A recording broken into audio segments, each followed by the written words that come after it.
বসন্তের বর্ণিল রঙের ছোঁয়া লেগেছে বাংলা একাডেমির অমর একুশে গ্রন্থমেলা প্রাঙ্গণেও। নানা বয়সী মানুষের উপচে পড়া ভিড় আর লেখকদের আনাগোনায় মেলা হয়েছে মুখরিত। মেলাস্থল ঘুরে পছন্দের বই কিনছেন বইপ্রেমীরা। হাসানুর শাওনের রিপোর্ট।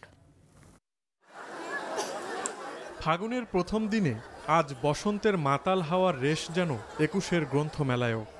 বাসন্তী রঙের শাড়ি আর ফুল দিয়ে সাজা মেয়েদের পাশাপাশি সব বয়সী নারী পুরুষের সমাগমে গ্রন্থমেলা হয়ে উঠেছে প্রাণবন্ত। বিশেষ করে মজার সব বইয়ের সমারোহে বাঁধভাঙা আনন্দে মেতেছে মেলায় আসা শিশু কিশোররা।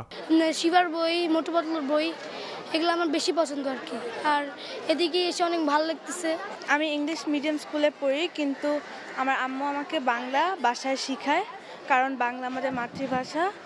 আর বইয়ের মেলাতে আমি অনেক বাংলার বই দেখেছি এবং কয়েকটা পড়েছি, আর যেগুলো আমার ভালো লাগলো সেগুলো আমি এখন কিনেছি। আজ মেলায় বই বিক্রির অবস্থাও বিগত দিনগুলোর তুলনায় ভালো, কারণ পাঠকেরা বসন্ত উদযাপনের পাশাপাশি খুঁজে ফিরছেন পছন্দের বই। বাচ্চা এবং আমার হাজবেন্ডকে নিয়ে একটু বেড়াতে আসা, আর বাবুর জন্য একটু ভাবলাম যে বই মেলা ঘুরে দেখি। বসন্তের আর বই মেলায় এই দুয়ে সবার মাঝে সব একাকার হয়ে গেছে, আর এই জিনিসটা আমাদের কাছে খুব ভালো লাগতেছে। 21শে ফেব্রুয়ারি উপলক্ষে যে 21-এর বই মেলা, এটা আসলে আমাদের প্রাণের মেলা।